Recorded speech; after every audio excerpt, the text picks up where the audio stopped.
Tapi nek diomongi Gatot Kaca kuwi saurunge ana nabi-nabi wis do miber ya ora percaya. Gitu. Ora ono dalile, Pak. Nabi Nuh dengan adanya tsunami naik perahu. Lah Bima tanpa naik perahu masuk ke dalam tengah samudra dengan kakinya, dia tidak tenggelam, bahkan di situ malah mendapatkan ilmu.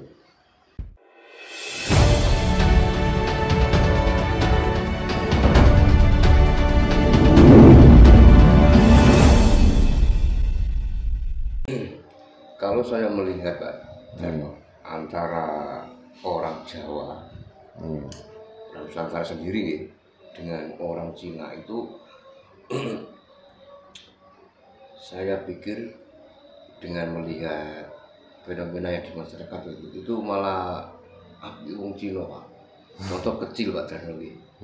Orang Cina itu kalau punya toko pasti namanya itu pakai nama Jawa. Toko Urip gitu Jawa.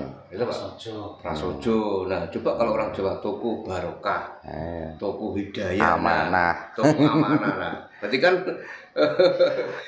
lah ya dia kan memasarkan bahasa dari negaranya toh. Kalau orang Cina itu menyatukan dengan orang Nusantara. Terus kedua kalinya itu tentang nama. Tentang masalah apa? Ngajarin orang Nusantara ini tentang tekun, tentang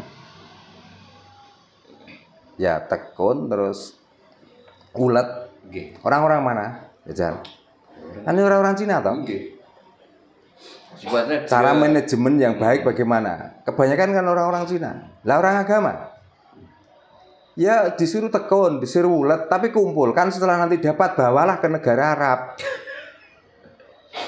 Kalau orang Cina sebenarnya kan. Kalau orang Cina kan enggak, supaya kamu lebih tertata hidupmu, supaya lebih tertata ekonomimu, maka kamu harus memakai manajemen yang sangat benar.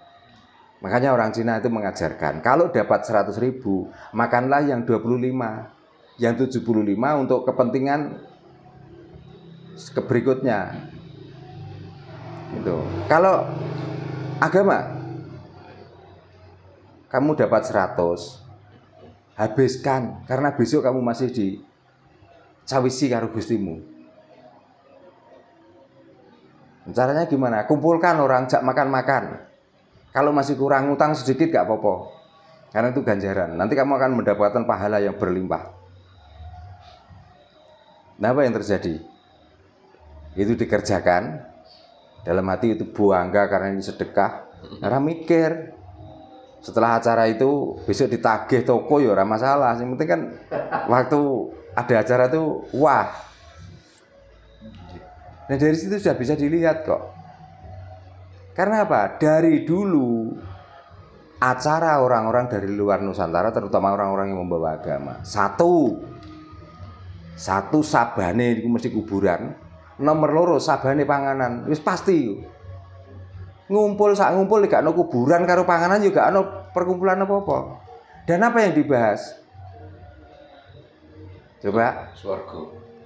Di samping swarga kan dikenalkan leluhur mereka yang katanya sakti, yang katanya waktu dulu ya tongkat saja bisa membelah laut. Nah itu kapan? Buktinya mana? Dan di mana? Terus tongkatnya sekarang di mana? Gitu loh.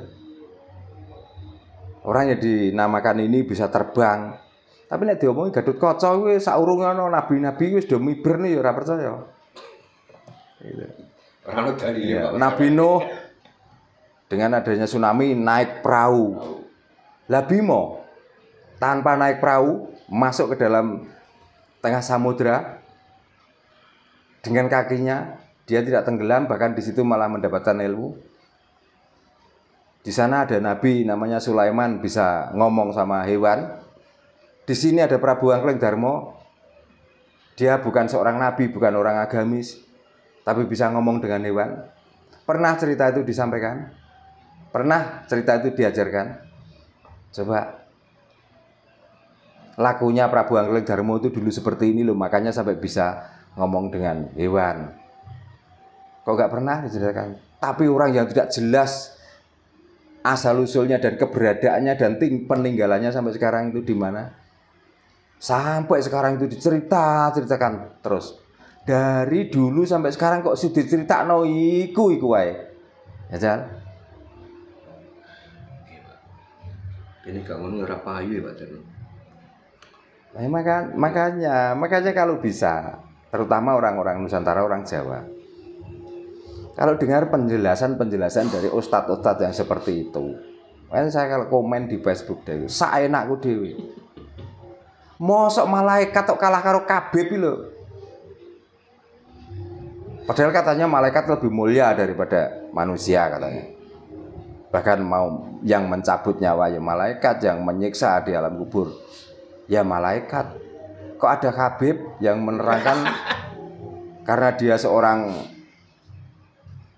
ulama besar dan keturunan nabi, dan malaikat itu menyiksa orang di sampingnya, lalu malaikat dibentak akhirnya lari terbirit-birit. Iki lho cerita model apa iki, padahal sing ngombenan tuwake wong Tuban. Tapi kok kabeh perang ngombe tuwak kok do mendem, omongane do nglantur. Gitu loh. Paling Habib iku wakile Gusti Allah kok. Berani ngomong gitu Pak Jarno. Dan Gusti Allah duwe wakil, berarti Gusti Allah palsu, Gusti Allah plastik. Gitu loh. Nek Gusti Allah sing bener tuh gak punya wakil kok. Dan tidak mungkin Gusti Allah yang asli itu membocorkan rahasianya, enggak mungkin. Kalau Gusti Allah yang masih membocorkan rahasianya, berarti ku menungso ngaku Gusti Allah. Jelas bahwa tidak bisa disamakan dengan benda, tidak disamakan dengan apa. Tuhan tidak bisa Gusti datan kena kinira lan kinaya ngopo. Jangankan sifatnya dan wujudnya, perkataannya sudah saja enggak bisa kok. Kok lalu Gusti Allah mempunyai argumen yang ditulis sampai segitu banyaknya. Saya khawatir kok. Jangan-jangan nanti ini ada manusia yang ngaku Gusti Allah. Oke. Pak, saya kalau di jalan sering ngobrol sama Pak Bayan, Pak. Oke. Dan saya melihat tulisan Arab gitu, pasang di jalan-jalan. Ada yang ditempel di mobil, ada yang ditempel di sepeda motor, Pak. Nah, saya udah berpikir sama Pak Bayan, iya, katanya Arab itu kan bahasanya Gusti Allah. Ya, kok ditempel oleh Indonesia mobil, Indonesia sepeda motor, kok kecipratan telek, Pak. Nah, itu kan suatu penghinaan, Pak. Kalau menurut saya pribadi loh Pak itu Pak. Lah makanya kalau Arab itu, bahasa Arab itu adalah bahasanya Tuhan, berarti sudah jelas, berarti Allah itu Tuhannya tuh orang Arab saja. Berarti kalau di sini mengakui dan percaya dengan Tuhan Allah itu enggak laku. Karena sini bukan bahasa Arab. Gitu loh. Makanya Tuhan yang punya bahasa itu manusia, bukan Tuhan. Karena Tuhan tidak mempunyai bahasa kok. Wong suaranya wae gak jelas.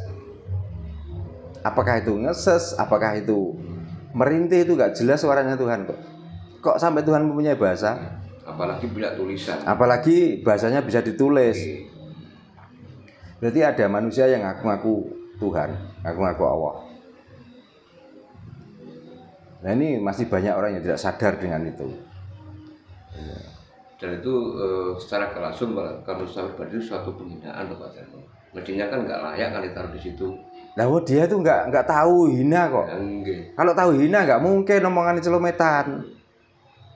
Kalau tahu hina, nggak ada orang-orang yang menjalankan agama itu berbuat salah. Nah nyatanya orang-orang yang menyampaikan agama itulah rata-rata yang melakukan kesalahan di sini. Berarti kan tidak tahu hina. Makanya sampai tulisannya kecipratan telek pun tidak merasa terhina, gitu loh. Tapi itu suatu kebanggaan Pak bagi mereka loh Pak. Ya iya. Apalagi kalau di kaca mobil sudah tulisan Arab, wah seolah-olah ini orang alim, orang berilmu, orang yang paling benar. Kok gak eling, sing gawe mobil iki sapa? Iya, betul Pak Jarno. Apakah yang membuat itu juga orang Islam? Kira-kira? Siapa tahu waktu waktu mau membuat mobil itu terus begini, diawali dengan begini, terus akhirnya mobil itu terbentuk jadi Setelah itu tulis Arab, seolah-olah mobil itu pun ikut Arab. Oke. Seolah-olah mobil itu Agamanya Islam. iya agamanya Islam. Itu Pak, berarti kan bukan manusianya, mobil juga ikut Islam aja. Nah mobilnya juga ikut Islam. Enggak terima mobil, omah ya begitu. Ya ditulis Arab. Nah makanya lihat di sini, apakah ada tulisan di sini? Iya Pak. Untuk apa tak tulis di rumah itu untuk apa? Percuma, gak ada gunanya. Kalau yang punya rumah perilakunya nggak benar, gitu loh. Ini nggak perlu. Foto ya harus semajang. Tanggalan ini kan kadang-kadang orang tanya, atau jam ini kan, ini jam berapa, daripada nggak ada tak tempeli jam. Tapi nek kon nempel no tulisan-tulisan sing macam-macam, apalagi simbol-simbol. Itu wong pamer jenenge.